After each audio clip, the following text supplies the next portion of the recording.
الحمدللہ وسلام علی عبادہ الذین اصطفیٰ خصوصاً علی سید الرسل وخاتم الانبیاء وعلی آلہ الاتقیاء واصحاب الاسفیاء اما بعد فأعوذ باللہ من الشیطان الرجیم بسم اللہ الرحمن الرحیم سبحان الذی اسری بعبدہ لیلا من المسجد الحرام الی المسجد الاقصی الذی بارکنا حولہ لنريه من آياتنا إنه هو السميع البصير وآتينا موسى الكتاب وجعلناه هدى لبني إسرائيل ألا تتخذوا من دوني وكيلا ذریۃ من حملنا مع نوح انہ کان عبدا شکورا صدق اللہ مولانا العظیم۔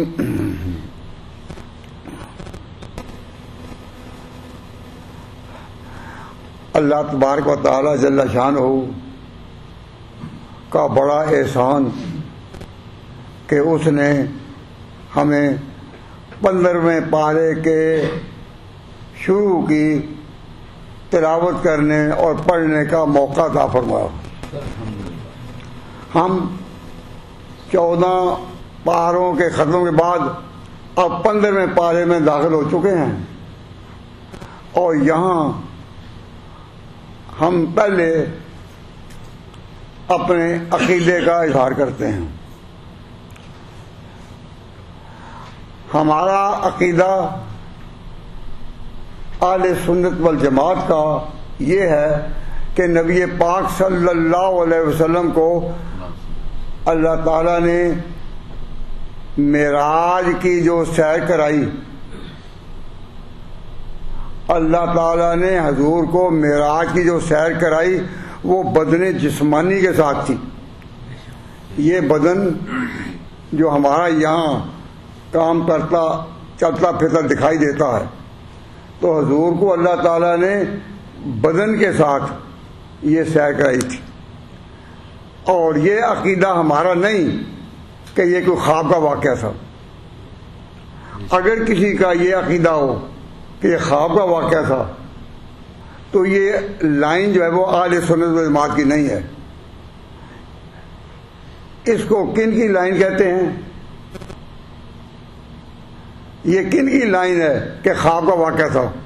یہ معتزلہ کی لائن ہے۔ معتزلہ ایک جدا فرقہ ہے، ان کا یہ عقیدہ ہے کہ یہ خواب کا واقعہ ہے۔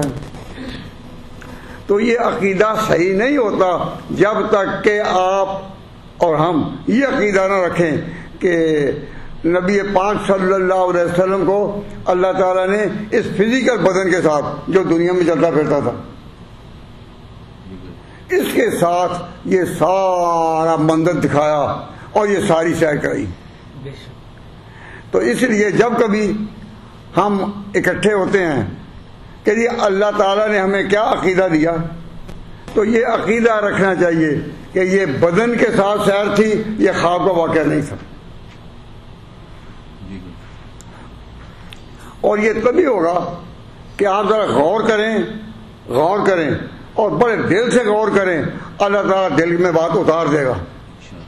اور یہ ایک بات تحقیق کے طور پر کہتا ہوں کہ اہل سنت والجماعت ہونے میں قطعاً شرم نہ کریں۔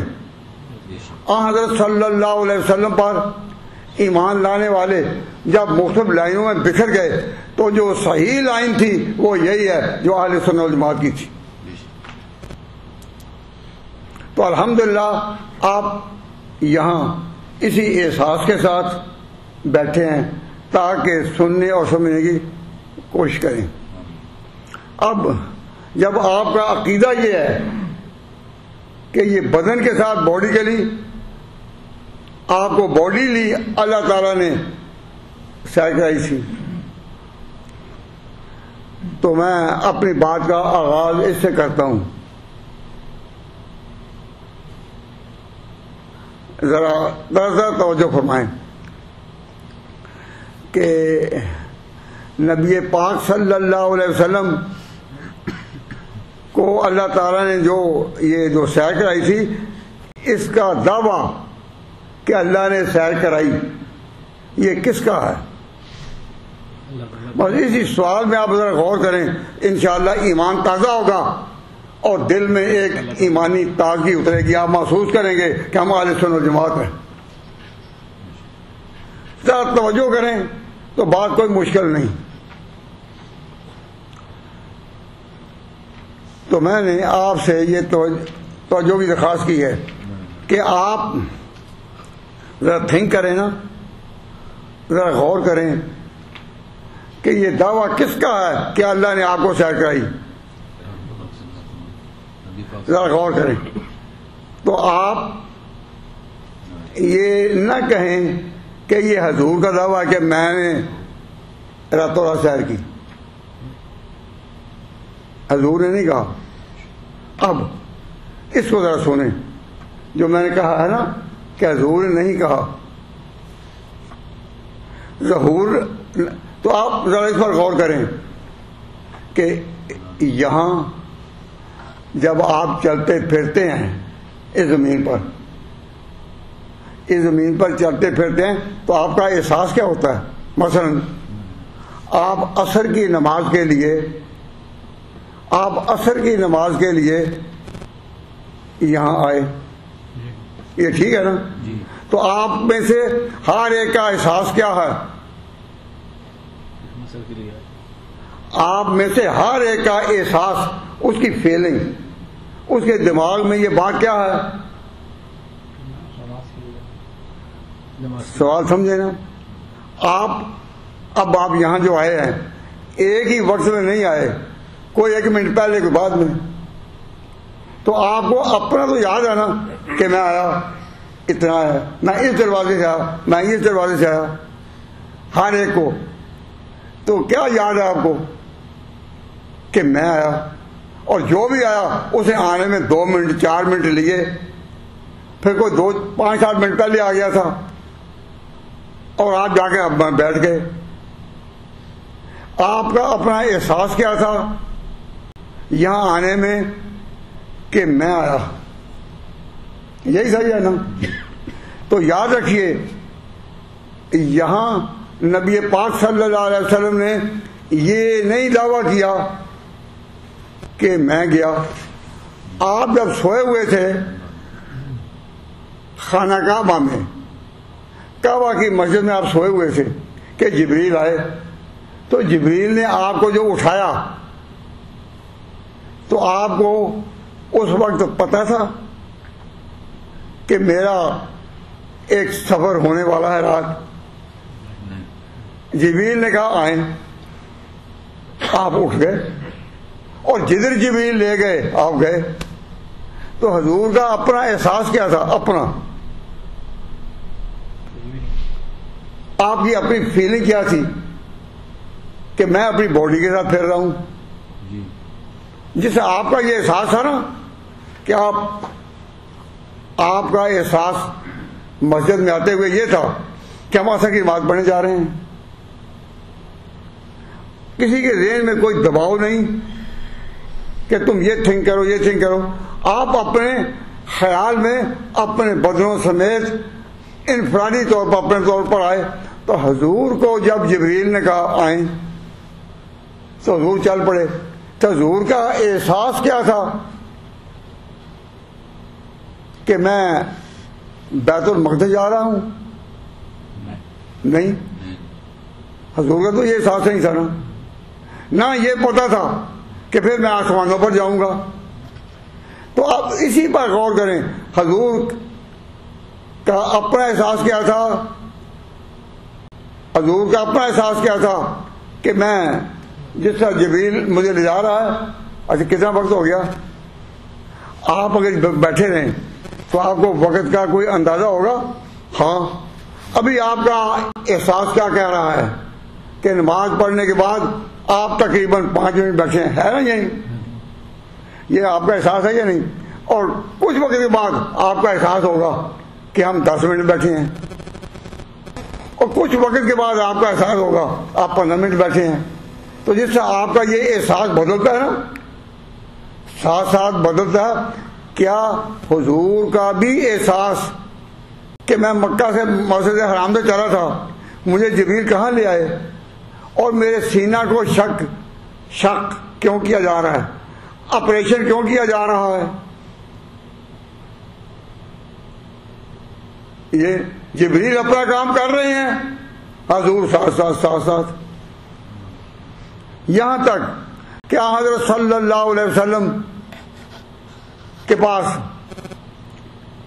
ایک جانور کی شکل میں 4 پاؤں والا ایک کھڑا ہے براق۔ حضرت جبریل نے کہا اس پر بیٹھیں، تو حضور نے ان سے نہیں پوچھا کہ کدھر جانا ہے، کیونکہ جبریل کے بارے میں حضور کا عقیدہ یہی تھا کہ جبریل جب آتے ہیں تو وہ اللہ کے حکم کے اطاعت کرتے ہیں جو کرتے ہیں، اس میں جبریل کی اپنی مرضی کا کوئی دخل نہیں۔ تو جب جبریل کی اپنی مرضی کا کوئی دخل نہیں تو حضور نہیں پوچھتے۔ تو حضور کو جب براق پر بٹھایا گیا تو کتنا وقت لگا ہوگا؟ بھائی 4-5 گھنٹے تو لگ ہی گئے ہوں گے نا۔ آپ کو جب اٹھایا گیا اور براق پیش کیا گیا اور آپ کو اس پر بٹھایا گیا، اس کے 4 پاؤں تھے اور حضور پر بیٹھے، تو اپنے عام باڈیلی فیلنگ کے مطابق آپ کا ذہن کیا تھا؟ یہ خود آپ کہیں کہ پتہ نہیں کیا ہو رہا ہے۔ یہی اب حضور صلی اللہ علیہ وسلم پھر چلے، اور پھر بہت سے قصے ہیں، واقعات، کہ حضور فرماتے ہیں کہ وہ جانور اتنی تیزی سے چلا کہ جہاں میری نظر پڑتی تھی وہاں اس کا قدم پڑتا تھا۔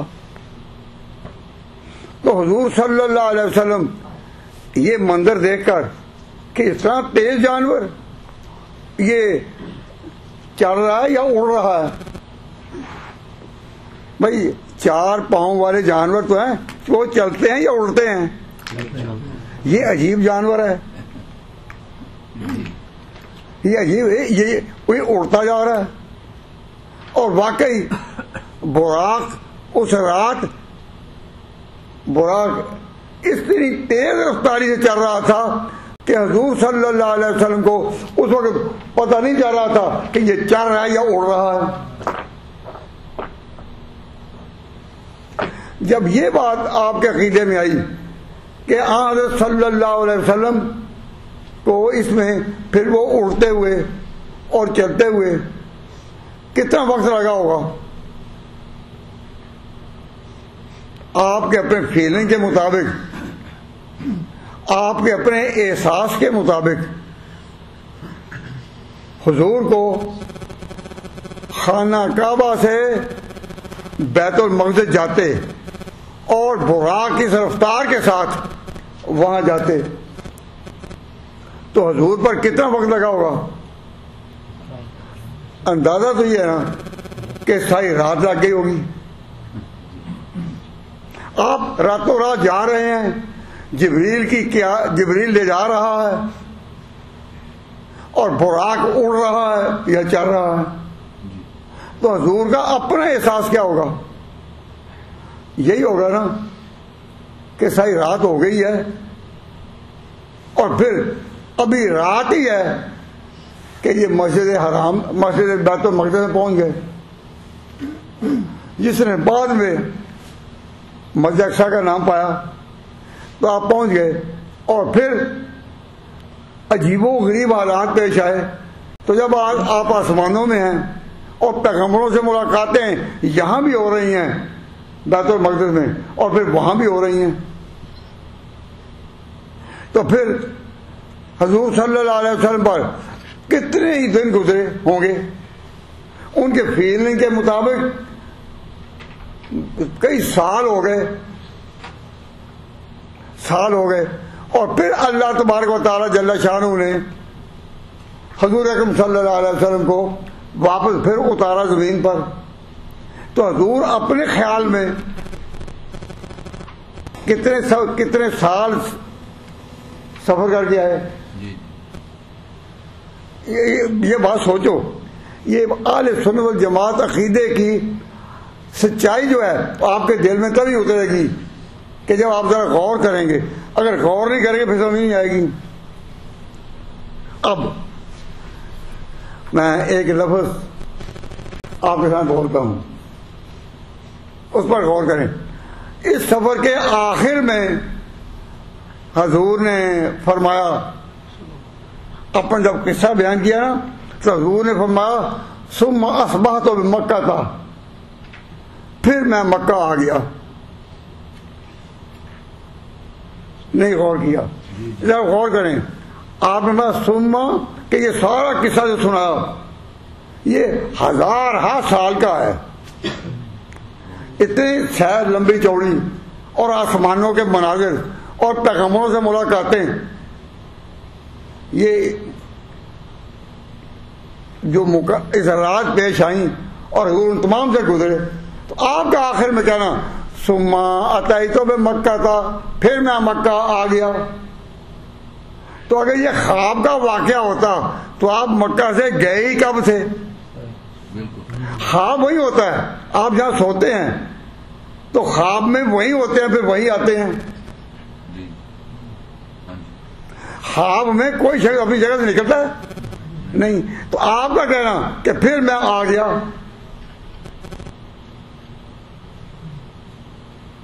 یہ پھر میں آ گیا تو یہ حضور کا احساس ہے کہ کئی ہزار سال کا سفر ہوا. مطلب یہ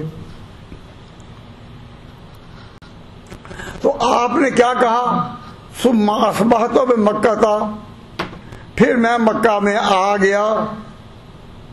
عقل انسانی سوال کرتی ہے کہ آپ گئے کب تھے؟ آپ مکہ سے گئے کب تھے؟ ہزاروں سال پہلے. لیکن آپ کا احساس کیا تھا؟ پھر میں آ گیا. تو یہ دعویٰ کس کا ہے؟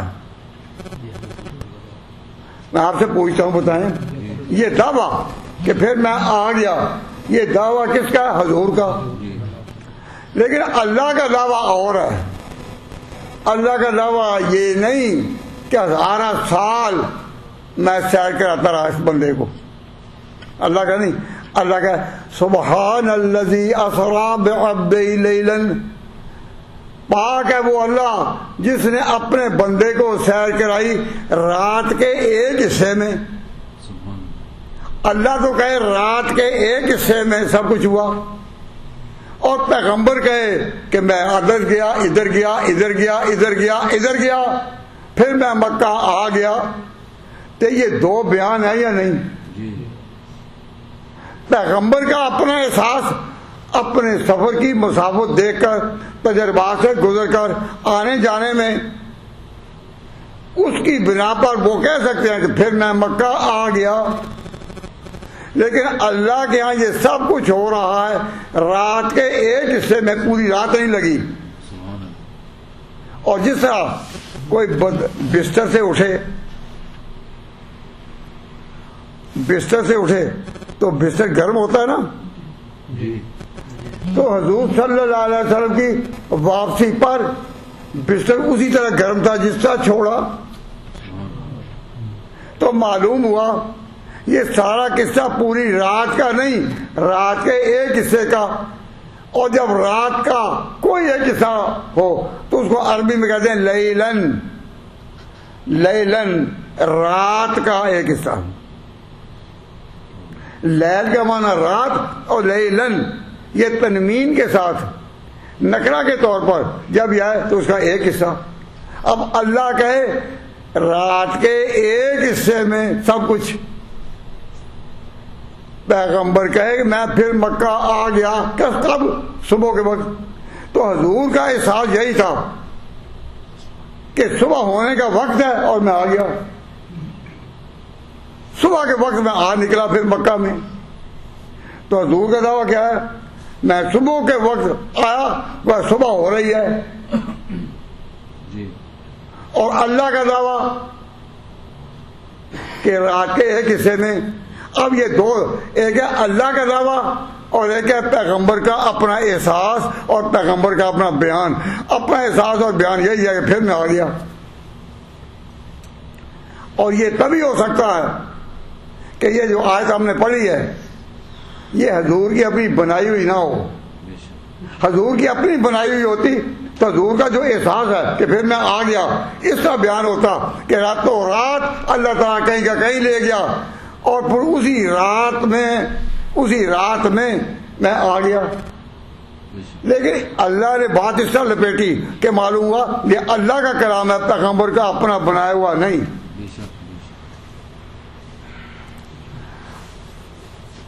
اب جب یہ آپ کا عقیدہ ہوگا کہ یہ قرآن اللہ کا کلام ہے اور یہ پیغمبر کا اپنا بنایا ہوا نہیں، اگر اپنا بنایا ہوا ہوتا تو یہاں ٹکراؤ نہ ہوتا کہ اللہ تو کہے رات کے ایک حصے میں اور پیغمبر اس کو اس طرح بیان کریں کہ سالوں کے واقعات ہیں.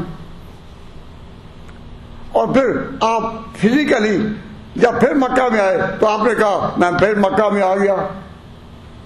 تو میں اس لیے کہتا ہوں جب تک یہ عقیدہ نہ ہو کہ اللہ تبارک کے قرآن اللہ کا کلام ہے اور یہ پیغمبر کی زبان نہیں، اللہ کا کلام ہے پیغمبر کی زبان نہیں، پیغمبر کے اوپر اتارا گیا پھر پیغمبر نے اپنی زبان سے اس کو ادا کیا، تو یہ کلام اللہ کا ہے،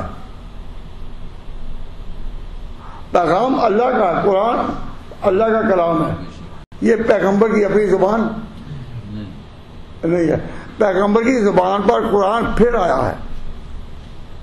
تو جب تک یہ عقیدہ نہ ہو ہم صحیح طور پر اہل سنت والجماعت عقیدے پر نہیں. یہ عقیدہ کن کا ہے کہ خواب کا واقعہ ہے؟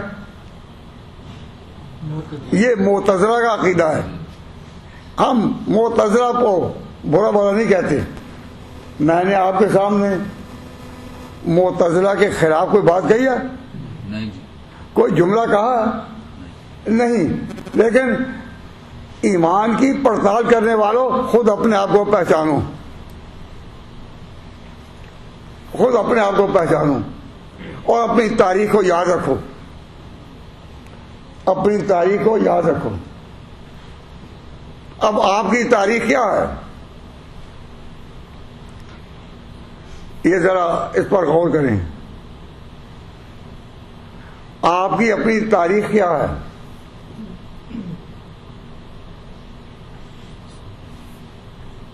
آپ کی اپنی تاریخ یہ ہے کہ تم ان کی اولاد ہو جو حضرت نوح علیہ السلام کے ساتھ کشتی میں بیٹھے تھے. ایک وقت تھا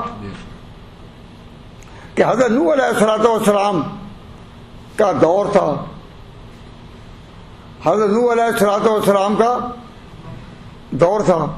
تو جو کشتی میں بیٹھے تھے، نوح علیہ السلام تو کشتی میں بیٹھے تھے، تم انہی کی اولاد ہو یا نہیں؟ جس طرح تم آدم کی اولاد ہو، جس طرح تم آدم کی اولاد ہو اسی طرح تم حضرت نوح کی بھی اولاد ہو اور ان کی اولاد ہو جو 3 کشتی میں بیٹھے تھے ان کے بیٹے. باقی پوری دنیا غرقاب ہو گئی، پانی میں غرق ہو گئی، ساری دنیا غرق ہو گئی. اور جو 3 بیٹھے تھے نا ان کی اولاد ہو.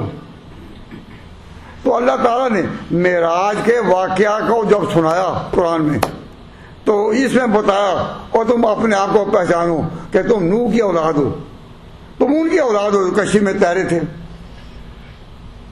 تو اس سے آپ کو پتہ چلتا ہے کہ قرآن پاک کا سبق یہ ہے کہ اپنی تاریخ کو جان پیچھے کہ تم ہو کون.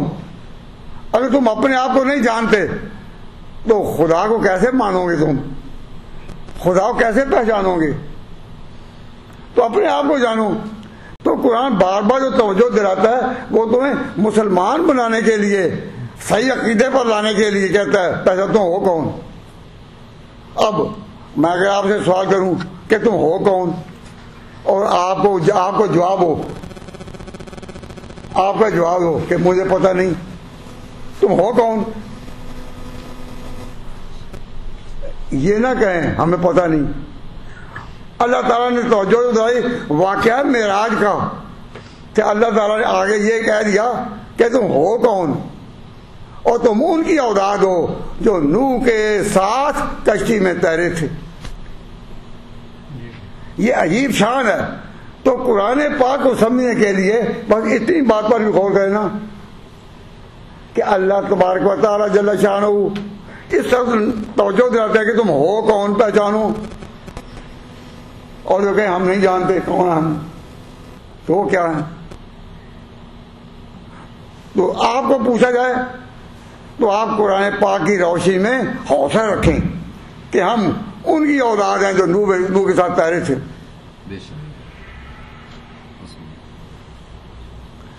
یہ بات ٹھیک ہے یا نہیں؟ یہ بات آپ مانتے ہیں نا کہ آپ وہی ہیں؟ تو درمیان میں ایک مڈل میں ایک مڈ ٹرم ایک اور حقیقت ہے جس کو آپ نے ابھی سوچا نہیں. وہ دوسرا سوال ہے. پہلے یہ جو سوال ہے تم ہو کون، تو اس کا جواب کہ تم نوح کے ساتھ تیرے تھے یہ بعد میں ہے. اس سے پہلے ایک اور بڑی منزل ہے.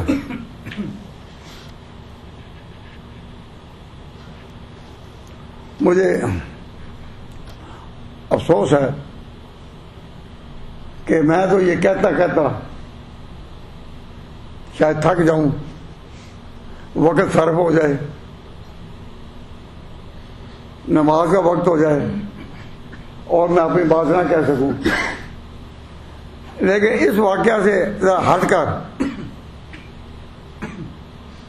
ایک دفعہ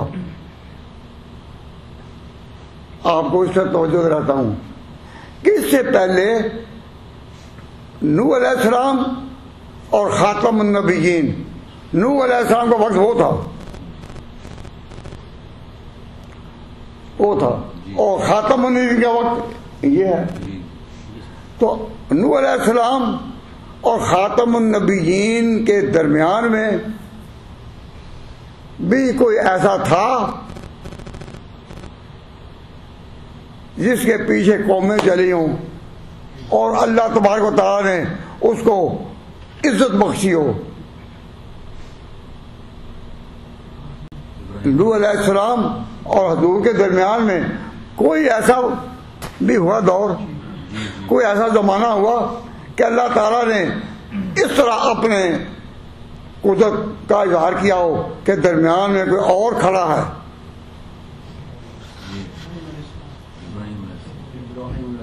میں دہراتا اس لیے ہوں کہ آپ کو اس طرح توجہ دلانی ہے نا. میرا سوال کیا ہے؟ میرا سوال یہی ہے نا کہ جو نوح علیہ السلام کے ساتھ کشتی میں تیرے تھے اور خاتم النبیین کے درمیان اور کون سا وہ انقلاب آفرین شخص تھا جس کے ہاتھوں پر اللہ تعالیٰ نے قوموں کو زندگی دی، قوموں کو، ایک کو نہیں کئی قوموں کو زندگی دی. خاتم النبیین کے ذریعے تو اللہ تعالیٰ نے کل دنیا کو زندگی دی نا. لیکن درمیان میں کوئی اور بھی ہوا. تو میں اس واقعہ کو تھوڑا سا اشارہ کروں گا، اللہ سب جاننے کی توفیق عطا فرمائے. دین کی بات سمجھنے کے لیے ذرا غور اور توجہ چاہیے نا.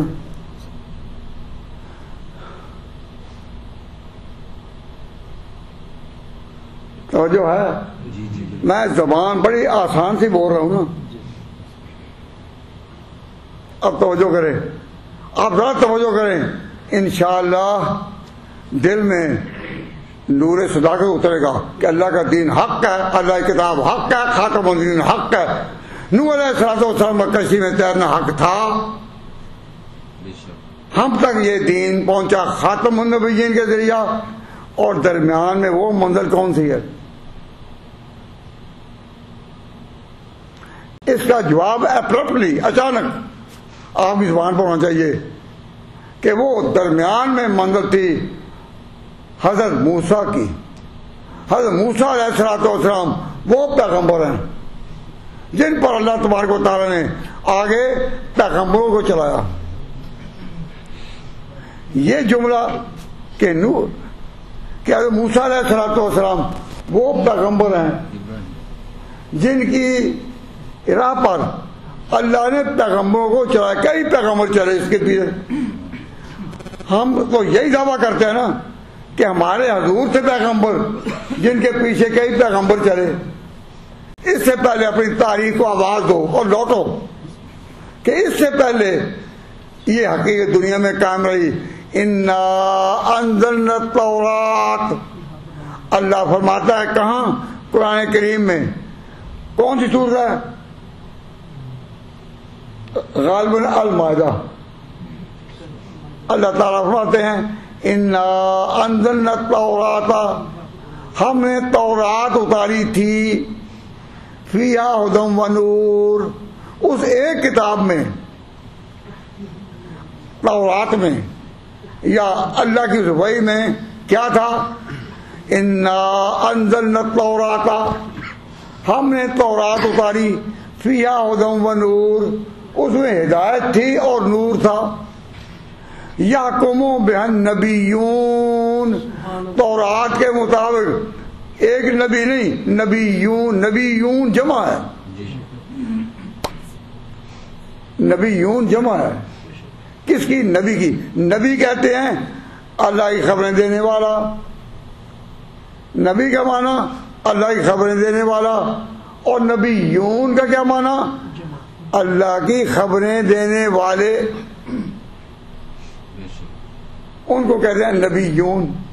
انا انزلنا التوراۃ، ہم نے تورات اتاری، فیہا ھدی و نور، اس میں ہدایت بھی تھی اور نور بھی تھا۔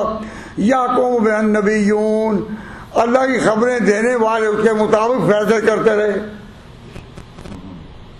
للذین اسلموا، کن لوگوں کے لیے؟ جو اللہ کے آگے جھک چکے تھے۔ تو موسیٰ علیہ السلام کو ایک ایسے پیغمبر گزرے ہیں حضور موسیٰ علیہ السلام کہ جن کو اللہ تعالیٰ نے تورات دی، اور یہ شان دی کہ اس تورات پر اللہ تعالیٰ نے نبی کو نہیں، نبیوں کو چلایا، اور وہ قومیں چلتی رہی اس کے پیچھے۔ تو حضرت موسیٰ علیہ السلام آدمی تو ایک تھے، شخصیت تو ایک تھی، لیکن ان کے پیچھے پھر ان پیغمبروں کے جو اس کے مطابق فیصلہ کرتے رہے، وہ برابر قومیں چلتی رہیں۔ تو مرکز کیا تھا؟ ان جگہوں کا مرکز کیا تھا؟ جس طرح خاتم النبیین کا مرکز ہے خانہ کعبہ، موسیٰ علیہ السلام کا مرکز تھا بیت المقدس۔ تو بیت المقدس میں بہار آئی کس کو اٹھا کر؟ کس کی شان، کس کی قیادت؟ موسیٰ کی۔ نبیوں پر نبی آتے رہے۔ تو صاحب شریعت پیغمبر کہ جس شریعت کے پیچھے آگے پیغمبر چلیں، وہ کتنے ہوئے ہیں؟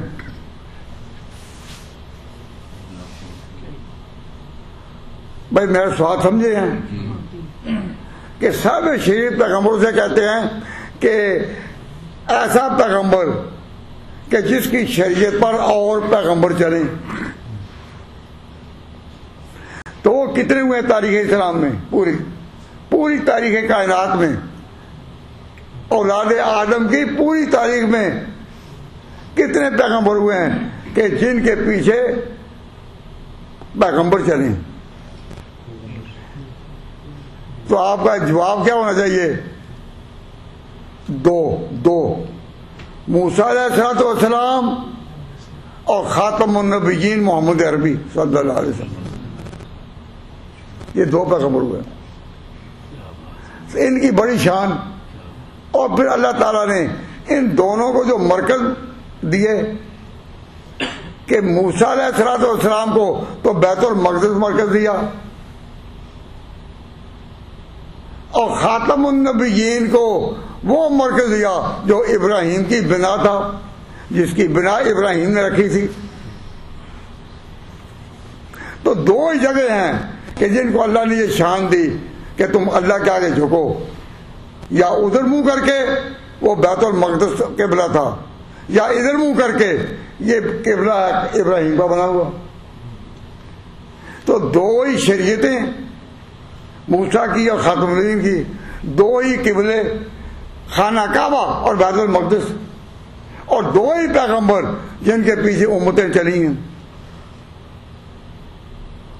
تو اللہ تعالیٰ نے جب یہ واقعہ بیان کیا تو پہلے کہا اپنے بندے کو اللہ نے سیر کرائی رات کے ایک حصے میں. پھر کہا کہ تم موسیٰ پر غور کرو، وہ پہلا صاحب شہید پیغمبر. اور پھر کہا کہ محمد عربی کو ہم نے اس پیغمبر کو سیر کرائی. تو تینوں کو پہلے دعویٰ کیا حضور کے بارے میں کہ ان کو سیر کرائی. کہاں؟ مسجد حرام سے مسجد اقصیٰ تک. اور مسجد اقصیٰ کن کا مرکز تھا؟ موسیٰ علیہ السلام کا. وہ صاحب شہید پیغمبر گزرے یا اب صاحب شہید آیا. تو صاحب شہید پیغمبر کتنے ہیں؟ کتنے؟ دو. اب ایک جملہ کہتا ہوں، اللہ تعالیٰ نے اگر زندگی عطا فرمائی اور صحت عطا فرمائی تو دوسرا جملہ انشاءاللہ العزیز ارادہ ہے، توفیق ہے، اس کا کام ہے. وہ دوسرا جملہ میں کہوں گا جب ختم نبوت کے نام پر ایک کانفرنس ہوگی. ختم نبوت کے نام پر ایک کانفرنس ہوگی تو دوسرا جملہ وہاں ہوگا. جب تک آپ اس بات کو نہیں سمجھیں صحیح طور پر مرزا غلام احمد سے بچ نہیں سکیں گے. اس کی تعلیمات میں اتنے ہیر پھیر ہیں کہ اچھا خاصا مسلمان بھی بات میں آ جاتا ہے جب تک یہ بات نہ سمجھی ہو.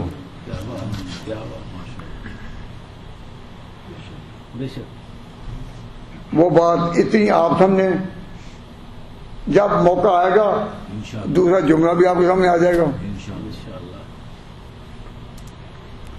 تو پہلا جملہ کیا ہے؟ پہلا جملہ کیا ہے؟ صاحب شریعت پیغمبر وہ ہوتا ہے جس کی شریعت پر آگے لوگ چلیں، آگے پیغمبر چلیں. تو صاحب شریعت پیغمبر کتنے ہوئے؟ دو ہی،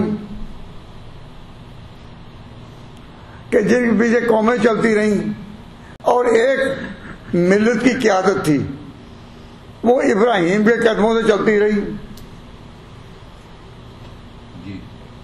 اب قادیانی ان کو جب کہا جائے کہ تم، جب قرآن میں ہے کہ پیغمبر خاتم النبیین آخری پیغمبر ہیں، تو تم مرزا غلام احمد قادیانی کو کہاں سے لے آئے؟ تو اس کا جواب یہ نہیں کہ تم غلام احمد قادیانی کو گالی دینا شروع کر دو. Try to understand. جو وہ بات کہہ رہا ہے ذرا غور کرو. وہ کہتے ہیں قادیانی کہ یہ صاحب شریعت پیغمبر نہیں، محمد عربی کی جو شریعت ہے اس کے تابع ہے، اس کے تابع ہے، یہ نیا نہیں. تو نبی پاک صلی اللہ علیہ وسلم نے، نبی علیہ السلام نے جب اپنے نبوت کا اعلان کیا تھا اس میں حضور صلی اللہ علیہ وسلم نے صاف طور پر کہا تھا کہ میرے اس امت میں جو ہارون کے درجے میں میرے ماتحت ہیں وہ کون ہے؟ حضرت علی. حضرت علی حضرت موسیٰ علیہ السلام کے حمایت میں ان کے ساتھ ساتھ کون چلے تھے؟ ہارون. بھئی حضرت موسیٰ کے ساتھ کون کون چلے؟ حضرت ہارون. تو فرمایا کہ میرے ساتھ اس امت کے ہارون کون ہیں؟ علی.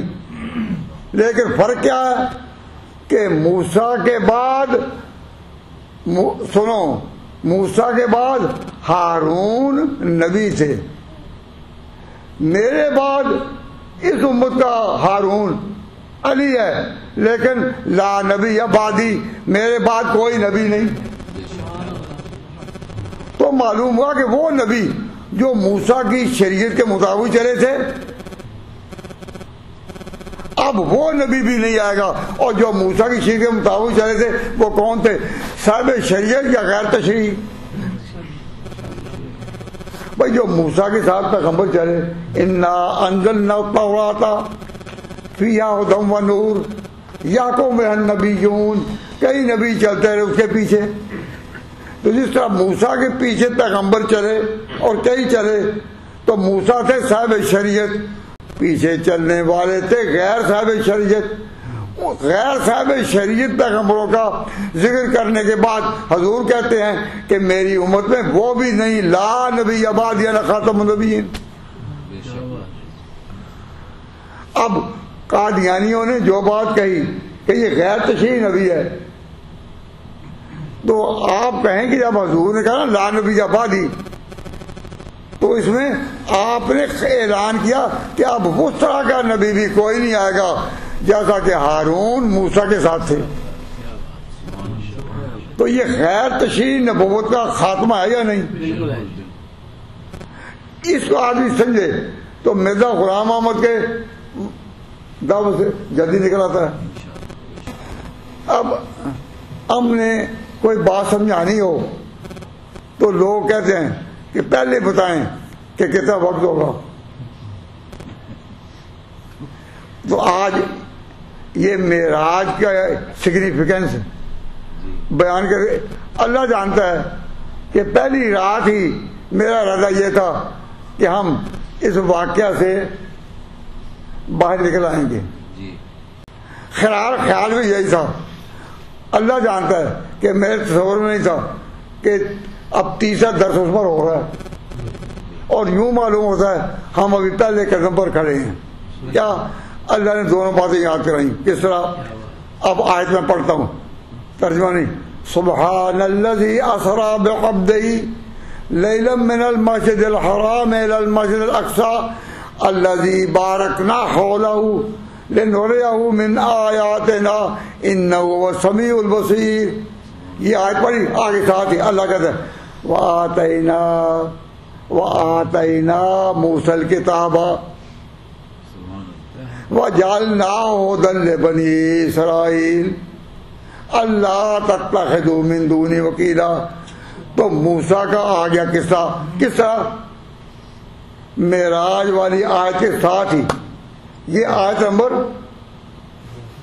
2 ہے. پہلی آیت وہی ہے جو ابھی آپ کے سامنے تلاوت کی گئی تھی. کیا؟ انہ هو السمیع البصیر تک. اب دوسری آیت میں موسیٰ اور تیسری میں اللہ نے پھر نوح کو فرمایا. تو فرمایا کہ ہم نے موسیٰ کو کتاب دی تھی اور کہا تھا، اس کو بنایا تھا ہدی بنی ساری بنو اسرائیل کے لیے ایک ہدایت کا پلیٹ فارم. اللہ تتخذوا من دونی وکیلا، کہ تم عقیدہ رکھو کہ خدا کے سوا تمہارا کوئی کار ساز نہیں، کوئی حاجت روا نہیں، تمہارے کار ساز کوئی نہیں، تمہارا کام بنانے والا کوئی نہیں سوائے اللہ کے. حاجت روا وہی ہے، مشکل کشا وہی ہے. جب انبیاء کو بھی مشکلات آئیں تو حل اللہ کرنے والا ہے. موسیٰ کا پیغام وہ یہی تھا، کیا؟ لا تتخذوا من دونی وکیلا، کہ اللہ تعالیٰ کہتا ہے کہ اللہ کے سوا اللہ کہتا ہے میرے سوا کوئی بھی تمہارا کارساز نہیں. تو اگر یہ عقیدہ ہو تو بنی اسرائیل کی ساری تاریخ تازہ ہو گئی. اور پھر کہا کہ تم اپنے آپ کو پہچانو, ذریۃ من حملنا معہ نوح, اور تم ہو کون؟ تم ان کی اولاد ہو جن کو ہم نے نوح کی کشتی میں بیٹھنے کا موقع دیا تھا. ساری دنیا ڈوبی اور نوح علیہ السلام کے ساتھ جو 3 بیٹھے کشتی میں, تم ان کی اولاد ہو. ذریۃ او مخاطبین, تو ان کی اولاد ہو جن کو میں نوح کشتی میں. تو یہ تیسری آیت ہے.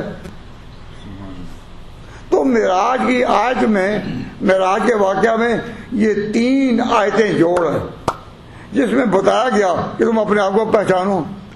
اگر تم نہیں پہچانو گے تم اپنی تاریخ سے غافل ہو. تم اپنی تاریخ, اور قومیں وہی زندہ رہتی ہیں جو اپنے آپ کو پہچانیں.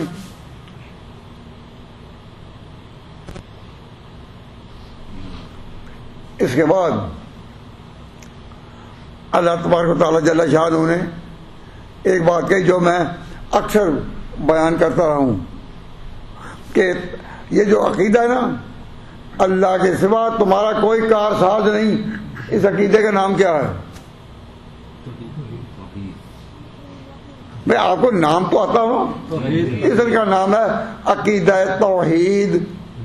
کیا نام ہے بھائی؟ موسیٰ نے جو کہا نا اللہ کے سوا کوئی کارساز نہیں, تو اس کا نام آپ زبان پر لائیں, اس میں حجاب نہ رکھیں. اس کا نام کیا ہے؟ عقیدہ توحید. تو میں نے کئی دفعہ یہ کہا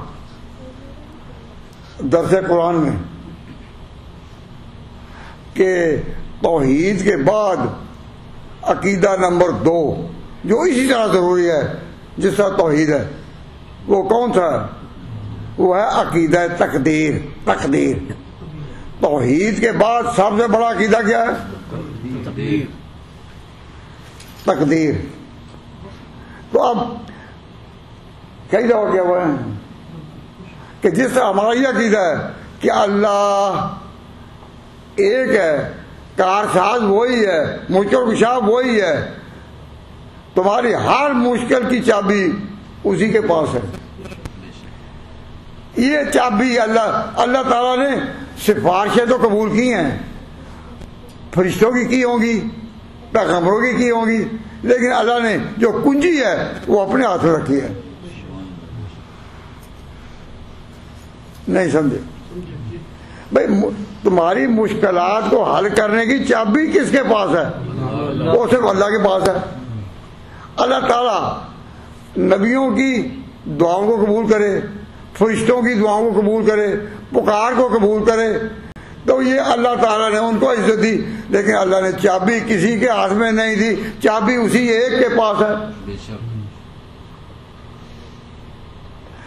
اب یہ جو عقیدہ ہے نا, یہ اس کو کہتے ہیں عقیدہ توحید.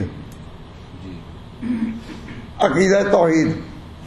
اب اگر کسی ولی کی بات پوری ہو جائے یا کسی نبی کی بات پوری ہو جائے اور بیان کرنے والا واحد یہ کہے کہ دیکھا کر سکتے ہیں یا نہیں, کر سکتے ہیں یا نہیں, تو توحید کے عقیدے سے پھسلنا ہوگا نا. اللہ نے کسی ولی کی دعا قبول کری تو پھر کسی وکیل اس ولی کے بارے میں یہ عقیدہ ہوا کہ یہ مشکل کشا ہے؟ نہیں. اللہ نے چابی کسی کو نہیں دی, کہہ بھی اسی کے ہاتھ میں ہے. ان اللہ عنده مفاتح الغیب, غیب کی چابیاں اس نے اپنے ہاتھ میں رکھی. بڑی باتیں بتائیں, بڑی باتیں ہدایت کی اتاری, لیکن چابی اپنے. ان اللہ عنده مفاتح الغیب لا یعلمها الا هو, اس کو کوئی ایک اس کے سوا نہیں جانتا. وَيَعْلَمُ مَا فِي الْبَرِّ وَالْبَحْرِ مَا تَسْقُطُ مِنْ وَرَقَةٍ إِلَّا يَعْلَمُهَا. ایک پتا بھی جھڑ کر نہیں گرتا مگر اللہ کے علم میں پہلے سے ہے وہ. اب پتا بھی نہیں گرتا مگر اللہ کے علم میں پہلے سے ہے, یہ کیا ہو گیا؟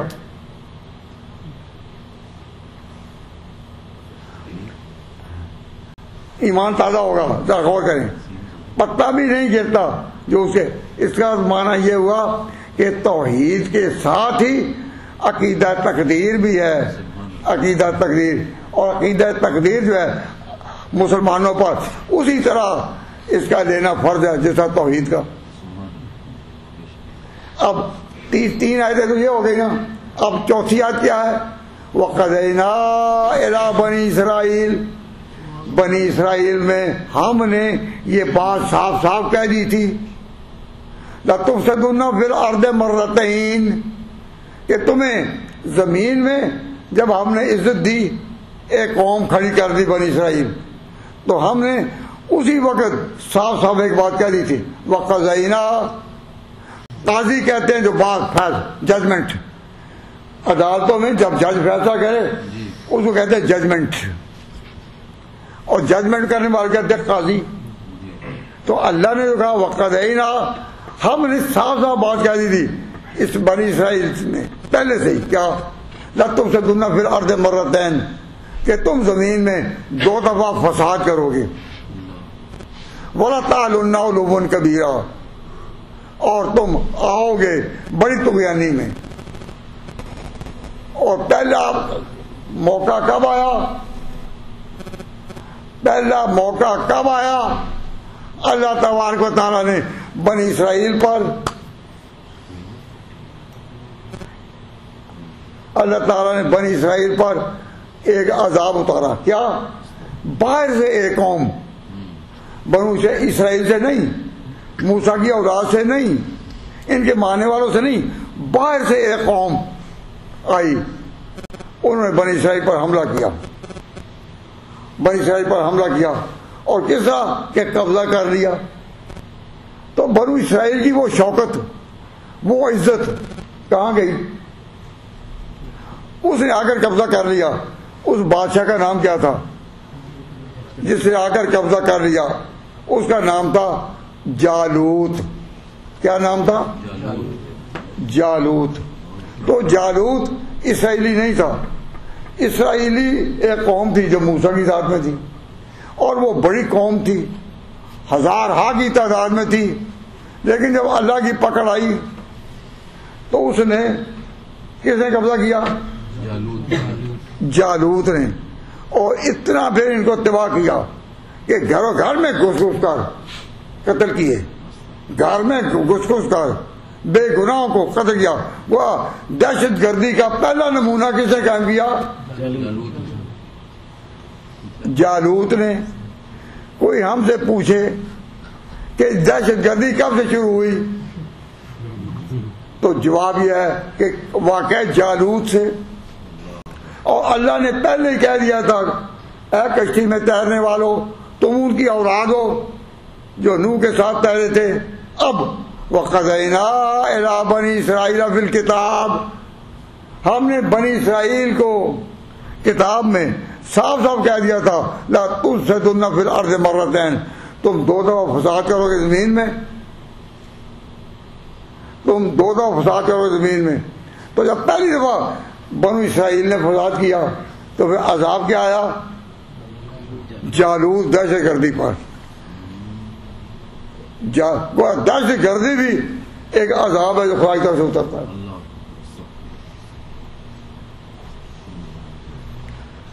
فرمایا کہ تم 2 دفعہ فساد کرو پھر ارض لَتُفْسِدُنَّ فِي الْأَرْضِ مَرَّتَيْنِ، 2 دفعہ. وَلَتَعْلُنَّ عُلُوًّا كَبِيرًا، اور تم بڑی طغیانی پر آ جاؤ گے. بنی اسرائیل بہت بڑی سرکشی پر، وہ جن سے قوموں کو ہدایت ملتی تھی، جس موسیٰ علیہ السلام کی شریعت سے اور تورات سے قومیں چلتی تھی، ان پر اتنا بڑا عذاب پھر آیا. خدا نے بھیجا، جالوت بھیج دیا. پھر انہوں نے توبہ کی بنی اسرائیل نے کہ بڑی غلطی بڑی، یا اللہ توبہ، یا اللہ توبہ، یا اللہ توبہ. تو اللہ نے پھر مہربانی کی اور بنو اسرائیل میں سے ایک شخص کو پھر پیغمبر کے طور پر کھڑا کیا، حضرت داؤد علیہ السلام. داؤد علیہ السلام وہ تھے جن کو اللہ تعالیٰ نے اس طرح شان دی کہ وہ لوہے کو اب جس طرح ہم کپڑا ہے اس طرح یوں کرتے ہیں تو داؤد علیہ السلام کے ہاتھ میں لوہا، وَأَلَنَّا لَهُ الْحَدِيدِ، ہم نے داؤد کو یہ شان دی، أَلَنَّا لَهُ الْحَدِيدِ کہ لوہا. داؤد کی اتنی شان دی کہ اللہ نے بنو اسرائیل میں پہلے کسی کو جنات پر قبضہ نہیں دیا تھا، تو داؤد کا بیٹا سلیمان اس کو جنات پر بھی قبضہ دیا. جنات سلیمان کے پاس آتے جاتے تھے. تو داؤد کی کیا شان ہے؟ داؤد کی انقلابی شان ہے یا نہیں؟ تو اللہ نے جو داؤد کو، اب جب جالوت نے حملہ کیا تھا تو جالوت کے فتنے کو ختم کرنے کے لیے اللہ تعالیٰ نے پھر داؤد کو جو شان دی.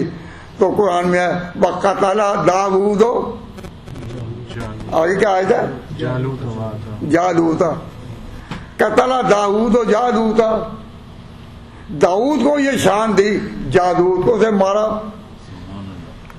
تو جب جالوت کو اس نے مارا، جالوت کو اسے مارا، تو پھر قبضہ کن کا ہو گیا؟ پھر قبضہ ہو گیا بنی اسرائیل کا. تو بنی اسرائیل اپنی کھوئی ہوئی عزت کو پا گئے.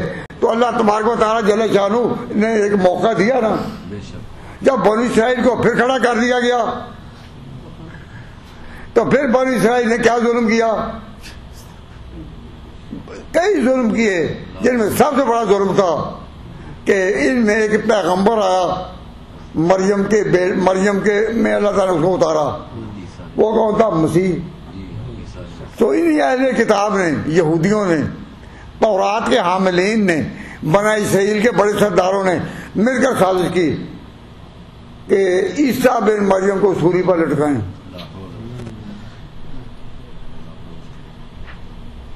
عیسیٰ بن مریم کو سولی پر لٹکائیں سازش کی.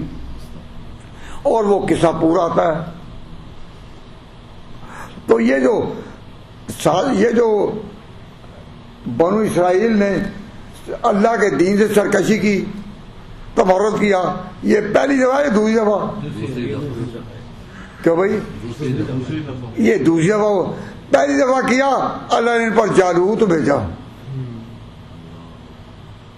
اسے تباہی برسائی. اور جب دوسری دفعہ کیا حضرت عیسیٰ پر ظلم، تو اللہ تبارک و تعالیٰ جل شانہ نے پھر حضرت عیسیٰ علیہ السلام کو اپنے خیال میں قتل کرنے والے وہ کون تھے؟ یہودی. حضرت عیسیٰ علیہ السلام کو کہ ہم نے پھانسی دے دی، یہ کن کا عقیدہ تھا؟ یہودیوں کا. وہ کیا کہتے؟ انا قتل المسیح عیسیٰ ابن مریم رسول اللہ، ہم نے مار ڈالا مسیح کو. انا قتل المسیح عیسیٰ ابن مریم رسول اللہ، اللہ کا ما قتلوہ وما صلبوہ. اسلامی عقیدہ یہی ہے کہ نہ انہوں نے مارا، نہ عیسیٰ بن مریم سولی پر آیا. یہ تمہارا عقیدہ ہے. اس زمانے میں یہ یہودیوں کا عقیدہ تھا کہ عیسیٰ بن مریم آیا سولی پر. اس دور میں یہ عقیدہ قادیانیوں کا ہے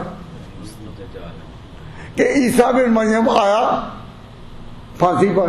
فرق کیا ہے کہ قادیانی کہتے ہیں کہ جب عیسیٰ آیا سولی پر تو سولی پر اس کی موت نہیں ہوئی، اور یہودی کہتے ہیں کہ موت بھی ہوئی.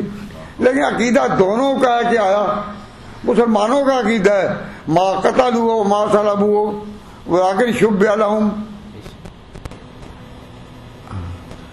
میرا تو یہ دل چاہتا ہے کہ یہ جو ہے کہ یہودیوں کی لائن پر کون چلے؟ قادیانی. اور مسلمانوں کا عقیدہ یہ ہے کہ عیسیٰ کو سولی پر لایا ہی نہیں گیا. یہ خلاصہ ہے میری اس تقریر کا جو ختم نبوت کانفرنس جو اکیڈمی میں ہوئی، جو اس بلڈنگ کی آخری تقریر تھی، آخری ختم نبوت کی کانفرنس کی تقریر تھی، تو میں نے اس کو آپ کو کوئی شوق ہے یا نہیں کہ اس کو پڑھیں کہ کس طرح ترتیب ہوا ہے، ترتیب ساری واقعات کی. تو ایک گزارے کو مجھے پتا ہے کہ یہ شاید پوری نہیں ہوگی. اس ساری کا بوجھ جو ہے وہ مفتی صاحب پر ہے. اب یہ نہیں کہتا، یہ کہیں گے مجھ پر یہ بوجھ کیوں ڈال رہے ہیں، کیونکہ یہ امام ہیں تو میں ان پر میں تو مدد کرنے آتا ہوں نا.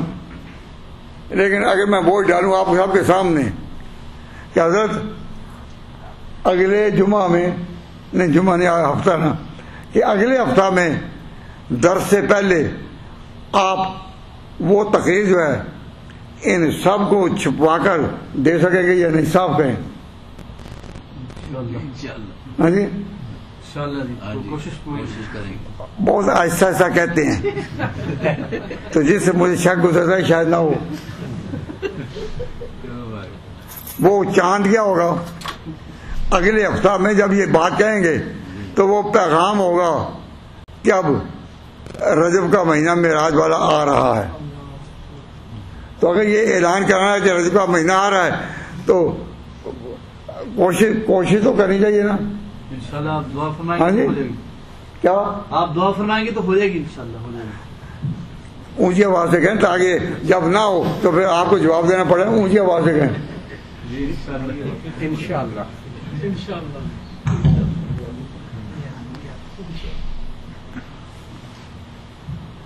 یہ بات آپ سمجھ گئے نا. اب میں نے 4 آیتوں کا ربط آپ کے سامنے بیان کیا ہے.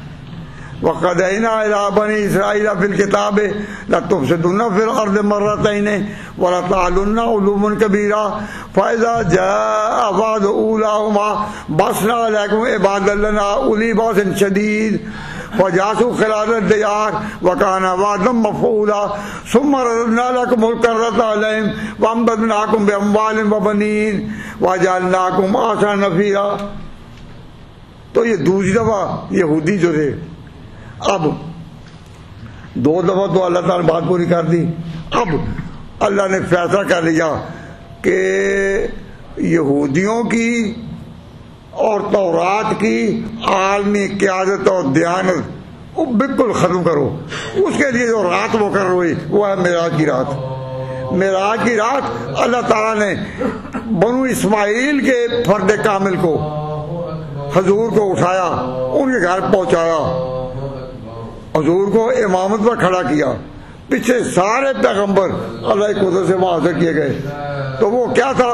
یہودیوں کے روحانی قیادت، روحانی بزرگی کا خاتمہ، اور اسرائیلی پیغمبروں اب کوئی نہیں، اب اسماعیلی کھڑا کیا گیا.